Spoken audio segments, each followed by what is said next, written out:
Ketika gastronomi dunia tengah berusaha menghijau, budaya kuliner nabati telah lama mengakar dalam gastronomi Sunda. Budaya santapan leluhur yang sekarang jadi incaran dunia. Dari zaman kerajaan, era kolonial, hingga Indonesia berdiri, reputasi produk nabati tanah Sunda tidak pernah mati.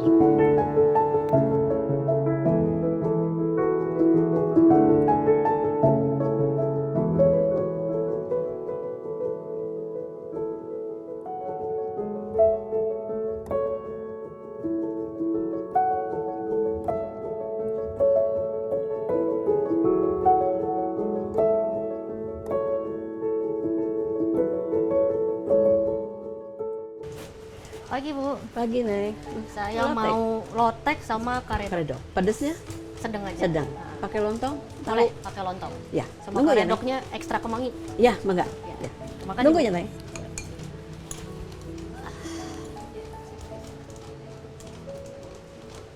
Nami ibu Bu Nunung. Usia ibu tos 65 tahun. Ngajaran lotek ieu ti tahun 95 ibu icalan lotek. Dari 68 di depan 70-an baru pindah ke sini. Tempatnya sederhana, kayak rumah makan pada umumnya. Ada bukan prasmanan ya. Warung tunjuk ya kan. Mau ini pakai itu. Berarti Ibu sekarang yang mengelola Iya. lotek Kedua. Cihapit. Lotek Cihapit sejak 1970. Ini berarti dari keluarga ya? Dari keluarga. Orang tua Iya. Ibu yang Iya. mulai? Iya. Awalnya gimana itu Bu? Awalnya ya diterusinnya karena ibu udah meninggal, baru ibu yang nerusin. Jadi ibunya yang Iya. membuat resepnya ini? Iya. Dari dulu. Terus ini dari tahun 70 resepnya ada yang berubah? Enggak ada. Sedikit pun? Enggak. Enggak ada yang berubah. Dan belajarnya berarti dari ibu sendiri? Dari ibu, iya. Sekarang generasi ketiganya udah ada? Generasi ketiga ada sih, tapi sekali-kali ibu kalau ada ini baru diganti. Berarti anak ibu ya? Iya. Dia juga.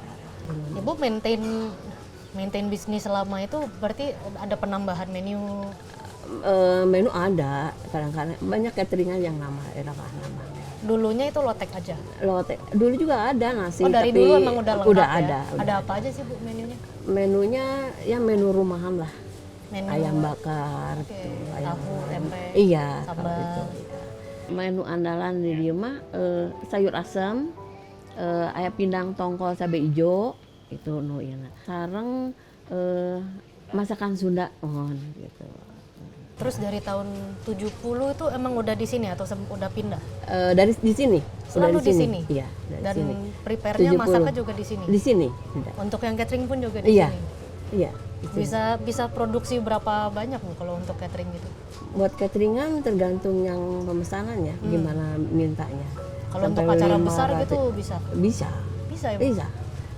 Oh berarti Acara- di prepare-nya di dapur Dapur. sini produksinya bisa banyak ya? Iya, bisa nih. Ada berapa karyawan sekarang? Karyawan semua ada 12. 12. Iya.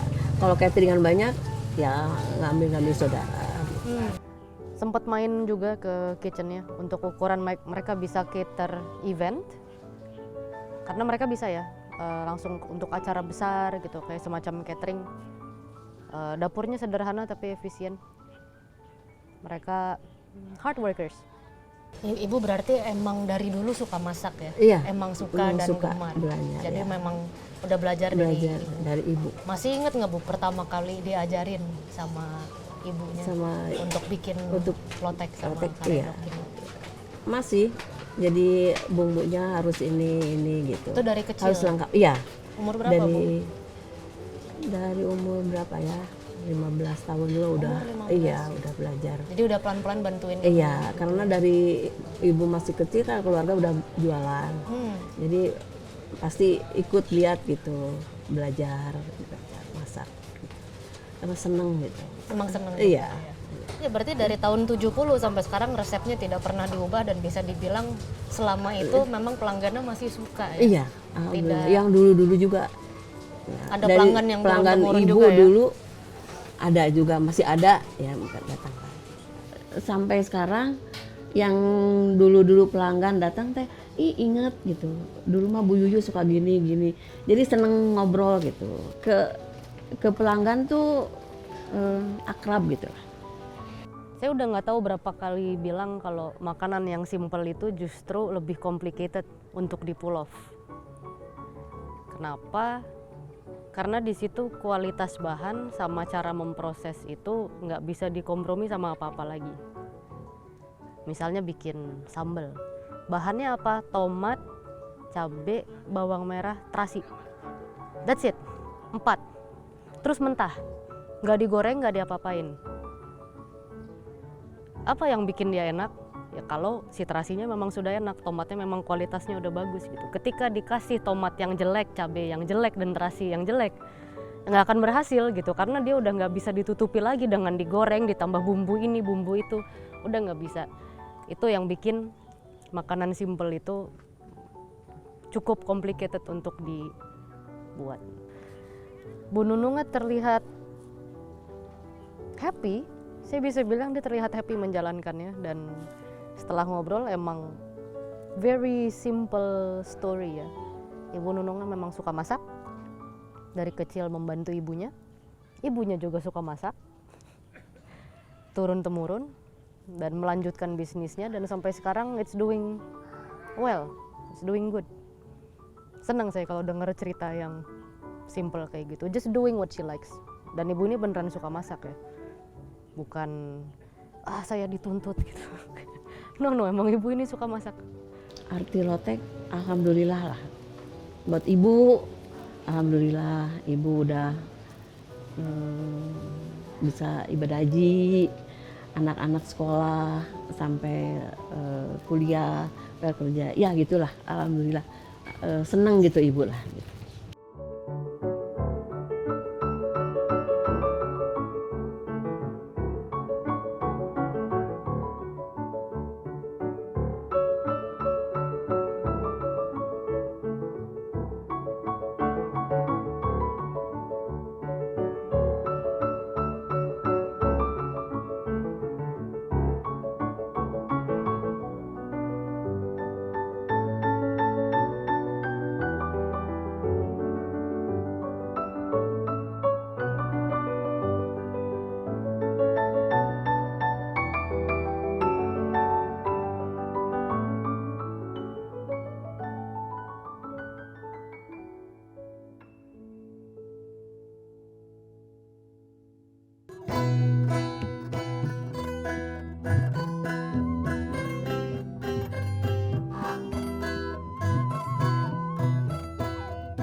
Dari kecil sudah biasa, biarpun saya sudah lahirnya udah di Jakarta, tapi pas kecil sempat tinggal sama kakek dan nenek lumayan lama, cukup lama. Aki dan Nini panggilannya. Dan ya Aki Nini itu benar-benar Sunda pisan, bener deh. Mereka setiap hari lalapan, Aki suka berkebun. Setiap hari dia selalu bahagia sama hasil kebunnya. Dari sukun, umbi-umbian, buah-buahan.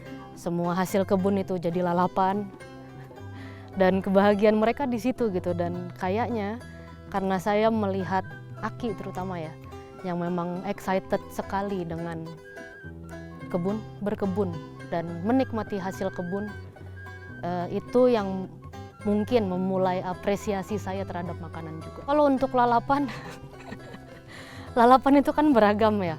Kalau yang kayak timun, selada, kemangi itu mudah untuk disukai, tapi memang pada kenyataannya tidak semua lalapan itu rasanya nikmat ya, atau mungkin it's an acquired taste gitu.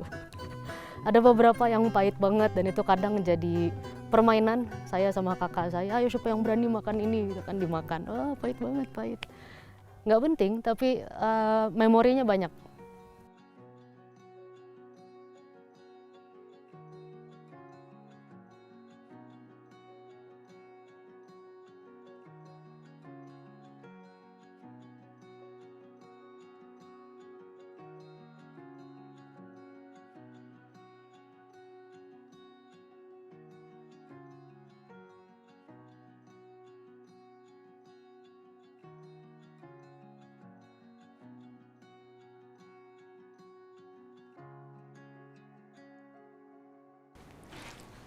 Halo Pak Darwis.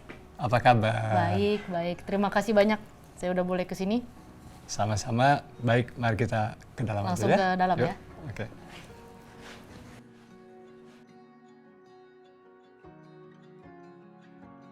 Perkenalkan, nama saya Riyadi Darwis.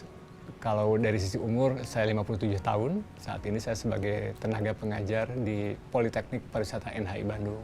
Saya justru malahan bukan orang vokasional, tapi saya justru orang sastra dari Pendidikan Bahasa dan Sastra Indonesia. Untuk masalah riset terkait dengan ini, saya sudah mencoba itu sejak 31 tahun yang lalu. Jadi selama saya bergabung ke Politeknik Pariwisata NHI Bandung ini, jadi saya tertarik karena apa? Karena ini adalah sebuah tantangan.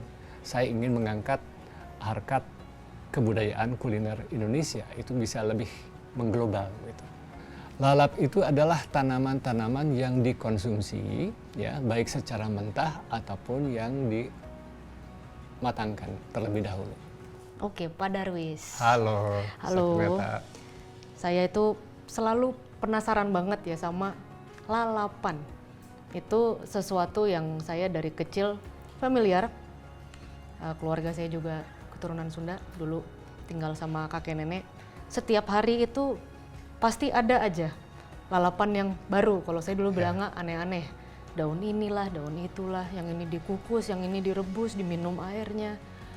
Dan sebenarnya lalapan itu untuk dia bisa dibilang lalapan, apa syaratnya? Nah, sebetulnya kalau dalam konteks budaya kuliner untuk orang Sunda itu lalap itu ada dua kategori, lalaban yang matang sama lalaban yang mentah. Oke. Nah, untuk lalaban yang matang itu dua proses yang bisa kita lihat. Ada yang pertama dilakukan dengan cara merebus, ada juga yang dikukus.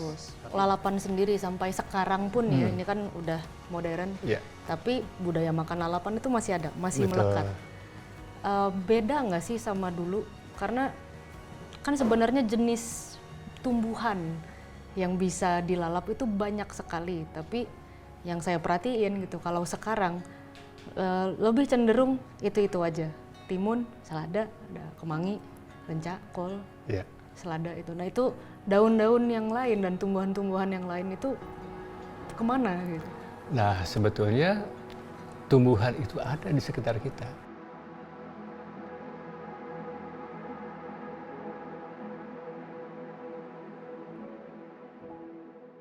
Ini adalah tanaman-tanaman yang ada di lingkungan kita yang paling dekat. Contoh, ini daun suji. Daun suji. Jadi daun suji ini adalah pucuknya yang biasanya dikonsumsi. Ya. Ini digodok. Ya. Ini juga pucuknya kan? Pucuk, ini? betul. Nah, ini pucuk dari pohon mangga. Mangga, ya. Kemudian ini juga sama jambu bete mirip ya? mirip. Ada yang itu ya. Kemudian ini juga dari popohan. Ya. Kesukaan saya itu. Nah, Favorit. ini barangkali mungkin belum kenal ya. Ini namanya pohon caya-caya. Caya-caya. Caya-caya, India. Namanya di sini caya-caya, begitu ya. Nah, ini Bisa jadi pohon hias ya ini? iya, Untuk daunnya betul, cantik. betul. Ini namanya daun dewa. Daun dewa. Daun dewa. Ya. Karena makan. Kemudian ini juga namanya sereh Cina. Sereh Cina. Sereh Cina. Ini ada di sekitar batu ataupun di galengan ya, ataupun pematang biasanya suka ada. Kemudian ini kenikir. Kemudian ini petai selong ya. Masih banyak ini sebetulnya. Ini kecipir ya? Kecipir, betul, benar. kecipir. Ya. Jadi sebetulnya banyak yang bisa kita konsumsi. Mungkin nanti Masih banyak, tapi kan kalau kita ke restoran Sunda gitu, Persis. orang yang mungkin bukan orang Sunda nggak tahu tentang daun-daun ini atau dia bisa dimakan. Yang mereka tahu lalapan ya daun-daun mentah, udah gitu, Betul. nggak dilanjutin lagi ya kan? Nah, padahal yang saya temukan ini ada 718 spesies tanaman alam saja ya. Oke, apakah semuanya identik daun atau itu udah gabungan bunga dan? Nah, kita itu sangat kaya bagaimana cara memperlakukan tanaman-tanaman itu. Ada yang pertama dari pucuk ya tadi, kemudian ada dua buah-buahan, kemudian ada rimpang-rimpangan, ini juga dimakan, dilalap. Iya, ya. Jadi jangan salah, ya. Kunyit kemudian temu kunci, kemudian jahe, Itu juga lengkuas dilalap? dimakan, dilalap. Tapi biasanya itu yang paling muda. Oke. Ada tunasnya, nah itu humbutnya biasanya suka dimakan. Bahkan si sereh pun, serai, Serai ya. serai juga dimakan Iya. sebagai lalap gitu. Kalau Atau serai dimakan. memang rasanya sih masih Enak ya, kan? aromanya enak. Nah, kemudian salam, daun salam, pucuknya Salam. juga.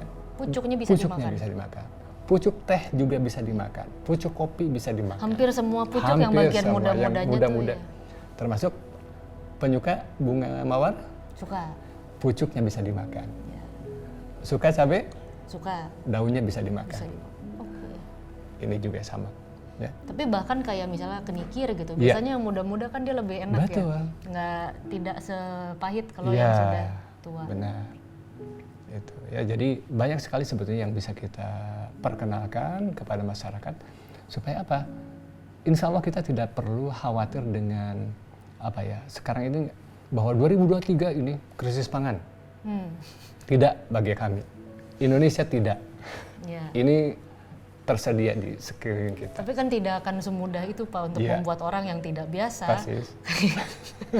makan lalapan gitu. Iya, iya. Daun-daun yang mentah yang apalagi lidahnya sudah terbiasa gitu Iya. dimanja dengan semua yang digoreng, dikasih saus, dikasih bumbu gitu, Iya. sangat kaya akan rasa. Karena kalau saya lihat makanan Sunda itu identik dengan simple. Tidak terlalu banyak bumbunya. Ya, Bener kan ya? ya, Dan bisa dibilang cukup balance lah. Iya. Gitu. Ini digoreng, karena dia digoreng dia berlemak, sambalnya mentah. betul. Sambalnya mentah, segar, pakai tomat, pakai jeruk, terus ada lalapan di sebelahnya, ada kena kemangi, kena itu aromanya Penyeimbang gitu kan. penyeimbang gitu. Jadi ya untuk lalapan mungkin masih acquired taste Iya. ya, nggak semua orang bisa Betul. menikmati.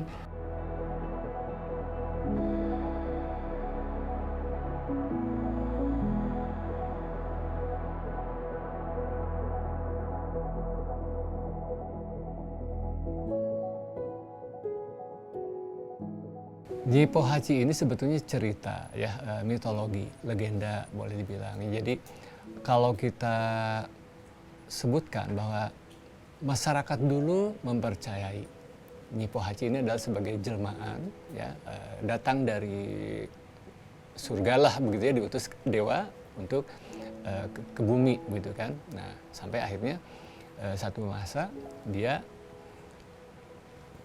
hadir di muka bumi ini. Begitu ya. Kemudian dulunya dia ada dari telur, pecah telur, kemudian akhirnya dipelihara oleh keluarga petani, Aki dan Nini Pakpon gitu ya. Nah itu yang akhirnya merawat Nyi Pohaci sampai akhirnya dia tumbuh dewasa ya. Kemudian menjadi sosok anak yang berbakti kepada keluarganya gitu ya, seperti itu. Bahkan di dalam naskah folklore itu diceritakan Nyi Pohaci dengan ada saudaranya, nah di situ ya laki-laki. Nah itu nanti karena ada proses yang sebetulnya itu tidak pantas untuk dilakukan, ya akhirnya meninggal lah begitu ya. Nah sampai akhirnya jasadnya beliau ini ketika dikuburkan maka muncul dari setiap anggota tubuhnya menjadi aneka jenis tanaman. Ada misalnya dari jemarinya jadi apa ya, kemudian dari mulutnya misalnya jadi buah-buahan, dari perutnya misalnya itu berubah menjadi umbi-umbian ya, kemudian dari bulu matanya menjadi bulu padi ya, kemudian dari biji mata yang hitamnya menjadi pare gintung hidung gitu ya, jadi padi hitam gitu kan, kemudian yang lainnya juga sama. Nah itu semua memberikan satu ilustrasi betapa masyarakat tradisi itu sangat menghormati gitu ya. Jadi sebetulnya bukan percaya kepada Nyi Pohacinya, bukan, tetapi di sini adalah bahwa masyarakat harus mensyukuri terhadap anugerah yang telah diberikan Tuhan kepada kita. Itu sebetulnya.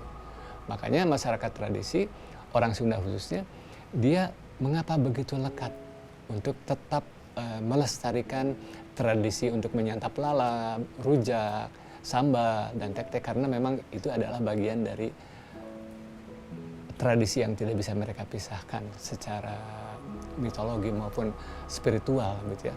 Adat tradisi pertanian pun lengkap dengan doa dan mantra yang mereka sampaikan.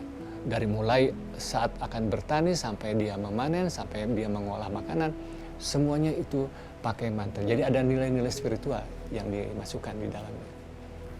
Kalau untuk masyarakat Sunda yang sekarang, kan semuanya memang masih konsumsi lalapan kan. Iya. Mungkin kalau kita date back itu ada mitologi tersebut. Sekarang mungkin nggak semua masyarakat Sunda sendiri tahu kan. Kebanyakan itu makan lalapan apa karena suka, untuk rasa, atau emang untuk khasiatnya? Kalau masyarakat Sunda sekarang ini, kalau saya lihat mereka sudah memperhatikan dua-duanya. Oke. Suka dan manfaatnya. Apalagi kan sekarang sudah orang mengenal, kemudian ini dikaji hasilnya untuk apa. Nah, jadi mereka akhirnya lebih menyukai lagi nantinya. Nah, itu yang nanti harapan ke depan itu justru dari sini saya rencana itu dari yang daftar ini, insya Allah nanti mudah-mudahan ada buku lanjutan dari sini tentang khasiat dari tanaman lalap.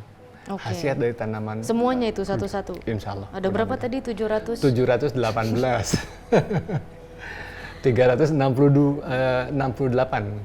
Nah, ya itu untuk bahan baku rujak begitu ya. Nah, itu seperti itu. Di dua-duanya ya. Karena saya juga mungkin ya dari kecil suka ketemu lalap. Ya. Dan ini, daun itu khasiatnya ini. Dan saya suka makan lalap, suka banget. Tapi saya juga jujur tidak semuanya nikmat memang. Ada beberapa yang benar-benar Betul. pahit banget Sangat, gitu. Yang ada. sangat pahit, beneran kayak makan puyar gitu. Nah, kemudian yang selain dari pucuk-pucukan itu juga untuk orang Sunda mengenal dari bunga-bungaan. Ada bunga apa aja ya? Nah, satu di antaranya adalah bunganya seperti bunga kecombrang. Ya. Nah, itu dilalap honje. Kalau honje itu buah. Oh, kalau masih bunga? Bunga itu disebutnya ini apa? Combrang. Combrang. Gitu ya, combrang. Kalau sudah jadi buah itu namanya honje. Gitu. Oke. Nah, itu dilalap. Kemudian ada juga bunga dadap cangkring. Apa itu? Bunga dadap cangkring itu tanaman yang sudah langka, dadap, berduri, seluruh tubuh itunya apa pohonnya. Nah, kemudian dia bunganya seperti jengger ayam, warna sedikit keungu-unguan, merah tua. Nah, itu dilalap juga. Ada bahkan bunga turi juga itu dimakan. Itu salah satu di antara bunga-bungaan yang bisa dikonsumsi di antaranya. Itu juga lucu loh Pak, soalnya kan kalau di kuliner yang sekarang modern sempat tiba-tiba ada tren edible flower. Betul. Di mana orang-orang suka banget naruh bunga-bunga sebagai penghias makanan hanya karena bunganya bisa dimakan.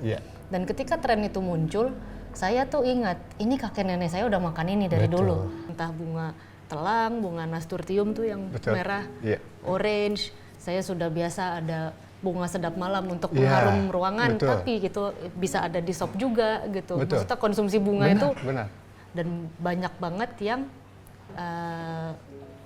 itu seperti muncul lagi gitu, seakan-akan itu ada budaya baru. Nah, memang kita ini sangat kaya ya pengetahuan lokal terkait dengan pemanfaatan semua unsur tanaman itu, dari mulai bunga, pucuk, sampai ke batang, bahkan sampai ke akar, sampai ke umbi. Ini sangat luar biasa. Pengetahuan lokal kita itu sangat kaya. Makanya di dalam buku ini saya menyajikan banyak hal terkait dengan hal itu. Nah, kembali kenapa lalapan harus ada dengan sambal dan sebagainya. Nah, dari mana ini? Nah, di dalam naskah Siksa Kandang Karesian itu di abad ke-16. Di situ disebutkan ada 6 cita rasa orang Sunda. Oke, apa aja itu? Satu diantaranya adalah rasa manis. Yang kedua adalah asin. Yang ketiga asam. Kemudian rasa pahit. Rasa gurih. Ya, kemudian tadi manis ya, manis, asin, asam. Pedas. Nah, pedas juga salah satu diantaranya yang menjadi pelengkap. Makanya di dalam makanan kalau yang si 5 itu kan memang itu udah dasar lidah manusia. Betul. Ya, yang 5. Nah, jadi unsur pedas, gurih itu muncul di situ. Nah, jadi sehingga ada beberapa poin, misalnya di sambal kenapa ada terasi, kan terasi juga salah satu penggurihnya, gitu ya. Umaminya gitu kan. Nah, kemudian juga dari kemiri ya, atau orang Sunda bilang muncang gitu kan. Nah, sambal muncang gitu kan. Nah, itu juga sama. Ada creamy-nya juga. Ada creamy-nya, kemudian di kacang suuk gitu ya. Nah, kacang tanah itu juga sama. Ya, seperti itu.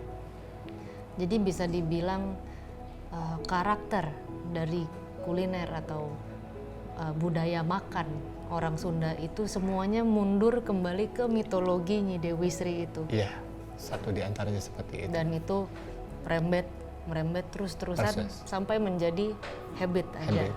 Oke, very interesting.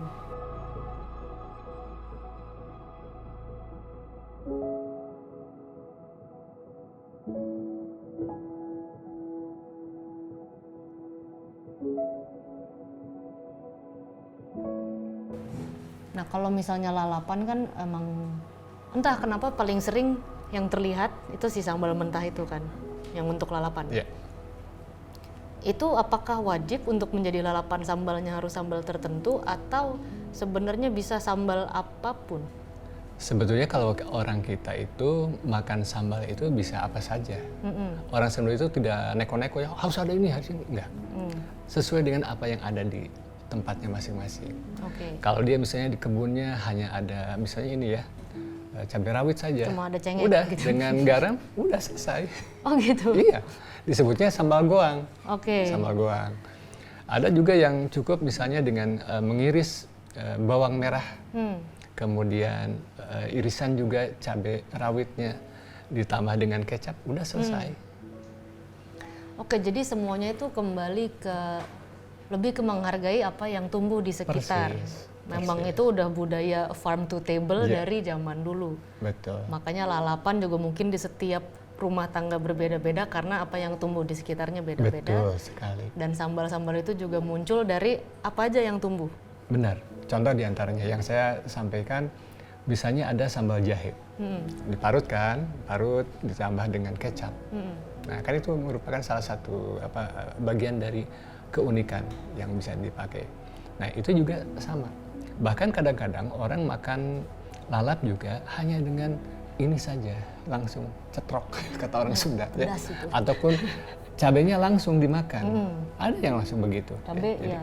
jadi karena ini adalah sebagai apa ya istilahnya memantik orang untuk menjadi punya selera makan. Sehingga dia ini ya Karena nambah pedas jadi pedas. hambatan. Nah, itu jadi penambah semangat lah gitu ya untuk Jadi sambalnya sebenarnya bebas ya, tidak Bebas. ada aturan untuk Tidak. lalapan itu sambalnya harus demikian rupa. hanya orang kadang-kadang suka memantas-mantaskan. Oh, ini cocoknya dengan ini nih, gitu Iya. kan? Seperti itu. Ujung-ujungnya kembali ke Kembali selera. ke selera sebetulnya. Lumayan versatile ya sebenarnya di idea Iya. of lalapan, mungkin instead of hidangan, lalapan lebih ke budaya. Budaya. Dia bukan hidangan gitu. Budaya. Karena tadi yang saya bicarakan di awal kan bahwa masyarakat Sunda itu punya mitologinya. Iya. Sebagai bentuk rasa syukur dia terhadap apa yang diberikan oleh Tuhan Yang Maha Kuasa karena semuanya ini tersedia di lingkungannya. Ini yang harus dinikmati apapun. Nah, sekarang ini kecenderungan pola tanam di pertanian kita itu kan akhirnya seperti monokultur kan ya.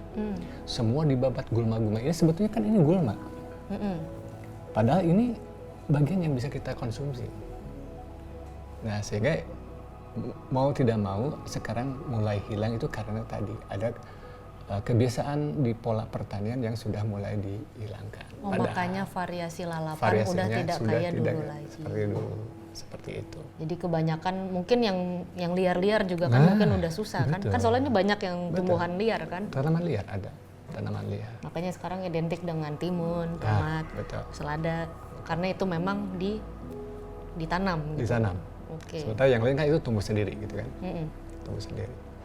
Nah, ini juga memang perlu ada keseriusan ya dari pihak pemerintah, terutama bagaimana kita melindungi produk-produk bahan pangan lokal kita ini. Sebetulnya memang kita kualitasnya kurang apa gitu ya.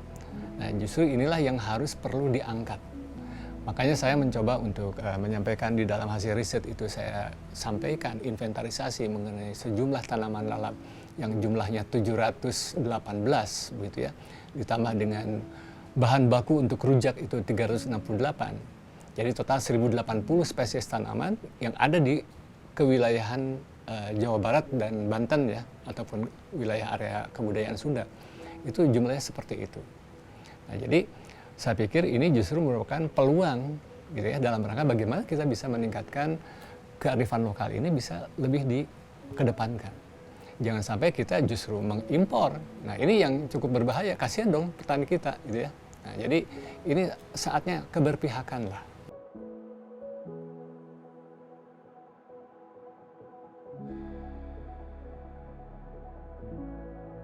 Orang Sunda itu punya satu tradisi. Di dalam mengolah makanan itu mereka selalu menghadirkan nilai spiritual.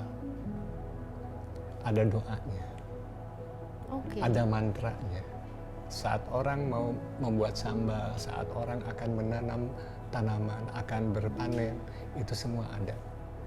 Dan disinilah saya hadirkan.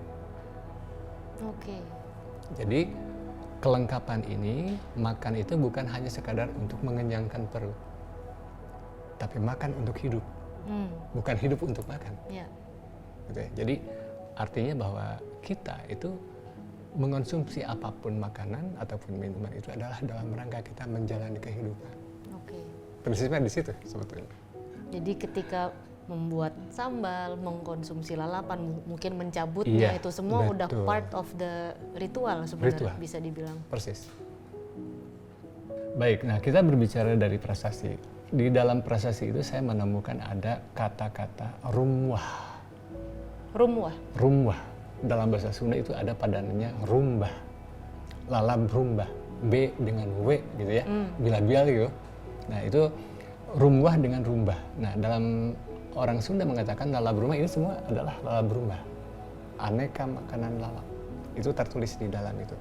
Kemudian di dalam naskah prasasti itu juga ada istilah kulupan.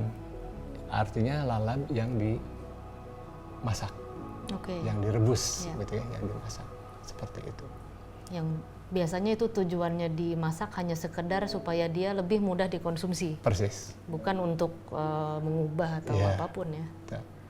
Nah, jadi itu saya punya kekuatan bahwa ternyata ini sejak abad ke-10 itu sudah ada ya, ataupun 8-9 gitu ya, sudah tercatatkan gitu di dalam prasasti. Saya mengambil beberapa prasasti itu dari wilayah kerajaan yang ada di wilayah Jawa sebelah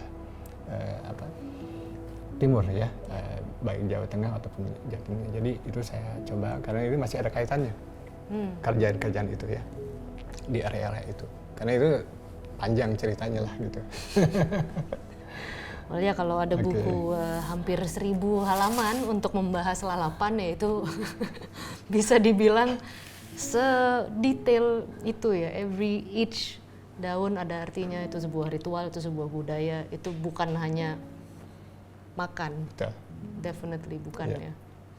Very interesting. Saya suka makan sayur-sayuran mentah.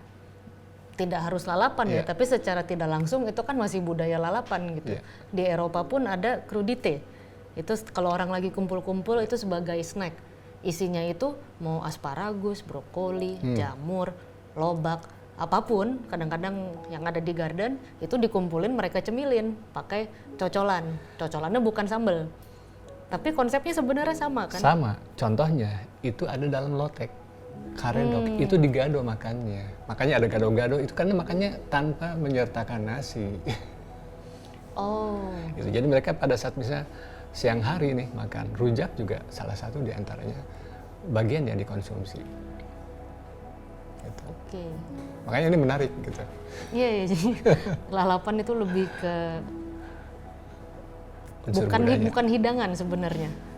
Lebih ke budaya melalap gitu, melalapan. Lotek, karedok, kuluban, lalapan. Yang direbus dan yang dipepes. Yang diulek dan yang diaduk. Umbi-umbian dan dedaunan, kacang-kacangan dan sayur mayur. Pancarona hasil bumi yang sejati. Inilah perjalanan saya menelusuri kekayaan gastronomi nabati di salah satu lumbung pangan nasional negeri ini. Tanah Sunda.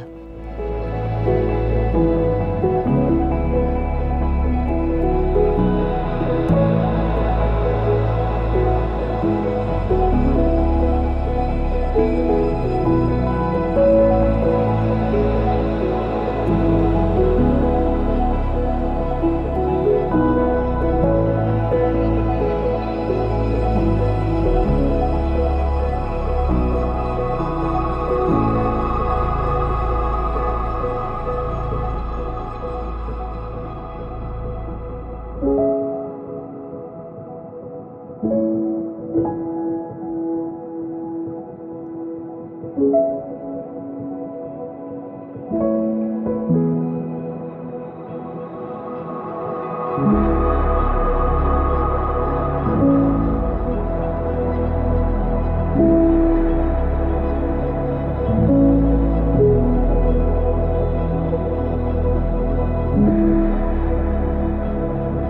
you.